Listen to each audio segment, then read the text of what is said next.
Hello everyone, welcome to the 11th part of the project. Today we are gonna do something a bit simpler. I'm gonna start with the wax material for our candles, and of course I'm gonna add a few new things and a little bit of twist to what we used to do so far.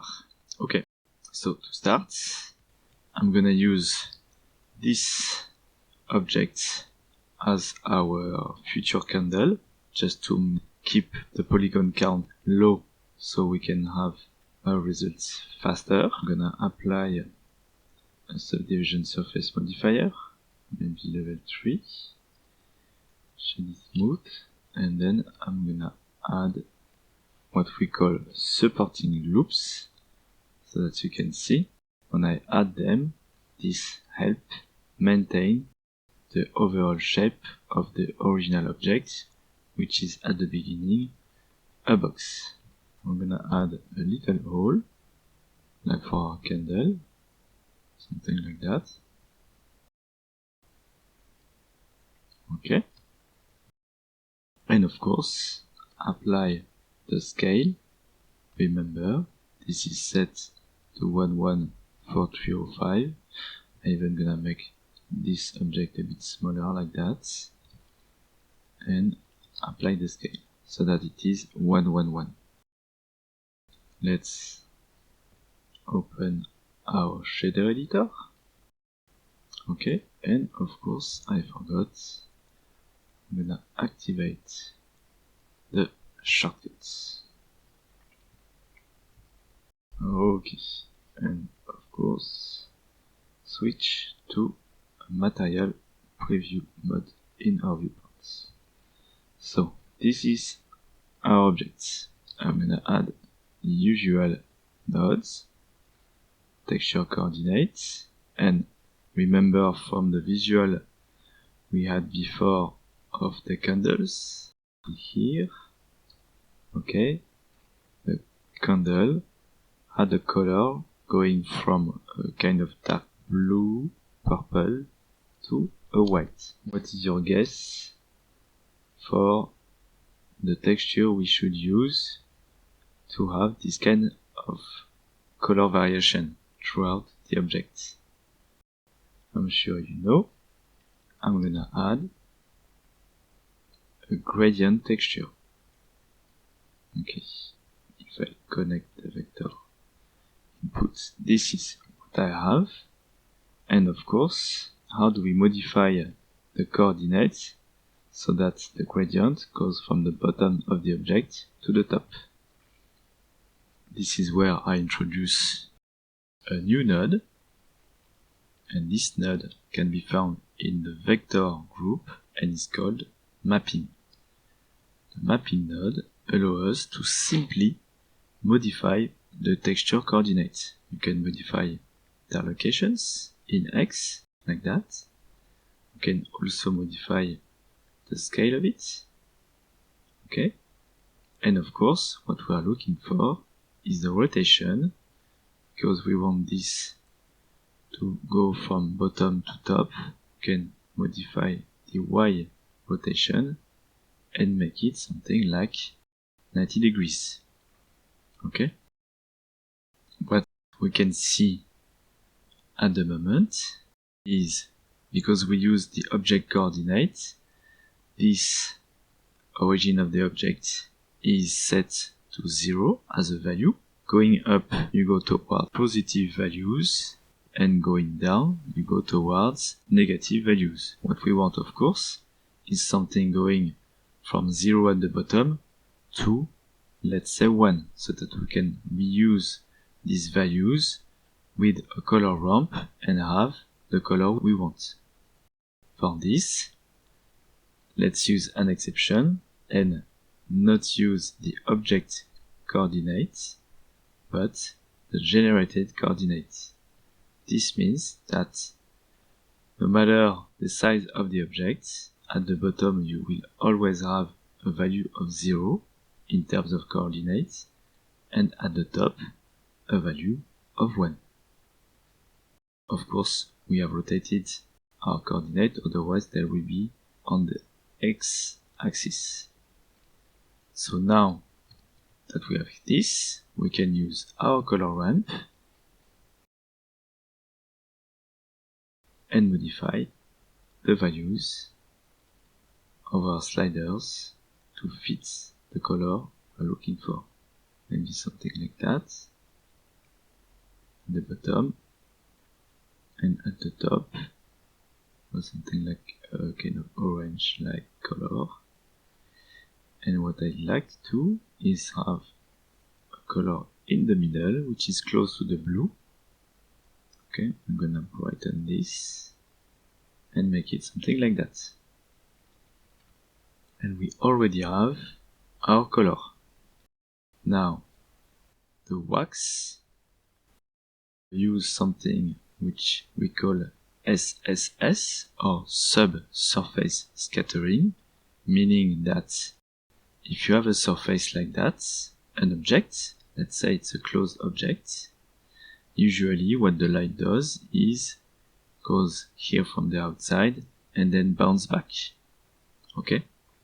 What SSS material does is that when the light comes in here, some of it bounces out, okay, but some of it goes into the object and bounces inside of it, like this, before going out. This gives us the result we see in objects or materials like wax or even the human skin. When you move a light behind your hand, for example, or your ears, you can almost see the light through it. So this is what we're gonna use for our material. In the shader settings, let's connect what we've done so far to it. Okay, this is what we've got. And the SSS parameters can be found here. The subsurface value controls the quantity of subsurface that we have on the object, and we can already see that the appearance of the material has changed.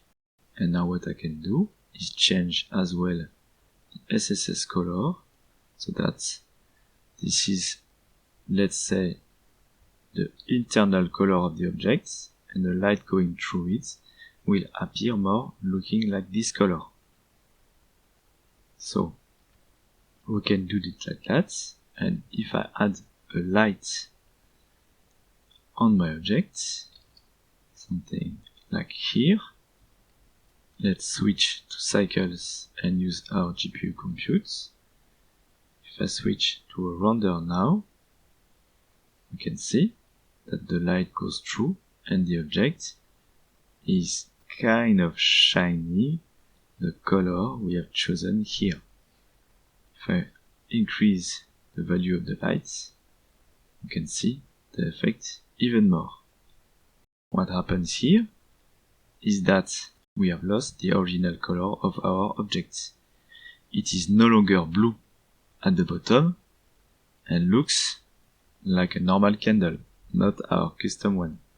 So what I can do is drive the subsurface parameter with our gradient texture. Remember, now it goes from 0 to 1, okay? And a black and white gradient also goes from 0 to 1. So what I can do is add another color ramp, plug it to the output of the gradient, okay? And let's say at the moment we have a maximum value of 0.364. So what I can do is set this to have this value. If I switch to RGB, and if I select all these values and give them this number, 0.364, this means that now the value at the top will be 0.364, and what we might want is have another value in the middle being close to black, so that it still have a smooth transition, okay? And if we plug now this to the subsurface value, see, subsurface is strong at the top and is less visible at the bottom of our object. We can still modify our values to make it the way we want. And of course, the light here is very strong. Let's say I can make it this way. And that is what our candles will look like. So, this is already finished. I hope you liked it. What I'm gonna do now is show this on our actual candle. Okay, so now it has been imported. We need to adjust a few of the settings. So adjusting the colors and also the color ramp that controls the subsurface values throughout the object. Let's make the lights less bright and have a look at the result we've got now. And there we go. Our candle is now done. You will notice that the candle's wick is white because it's part of the object, so it gets all the parameters from the wax material, but we don't want that. And so for that, remember that we can have several materials assigned to one object. I'm gonna add a new one, select the wax material, and then click on this button that will copy the current material and make a new one. I'm gonna call this wick, and now I'm gonna affect this new wick material to the wick only. For that, let's switch to edit mode, select all the polygons from the wick. Let's use the L shortcut to do that, and then click on assign. This means this part only of our objects use the wick material. Now, let's modify this material. I'm gonna remove the subsurface properties because we don't want this to look like a subsurface material.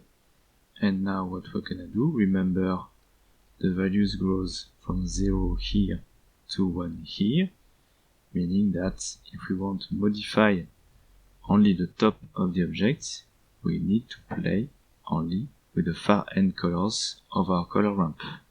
Let's make this dark and make this white, okay, because I want the bottom of our wig to be white.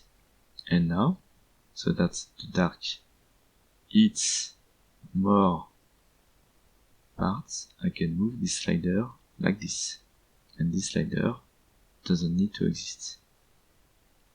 Okay, let's do this like that. And now I think our candle model is done.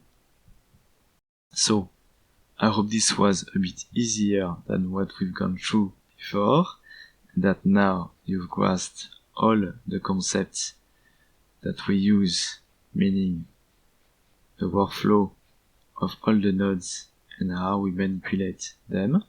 I'll see you in the next part. Hope to see what you can come up with, knowing how to do all these materials. Take care everyone. Bye.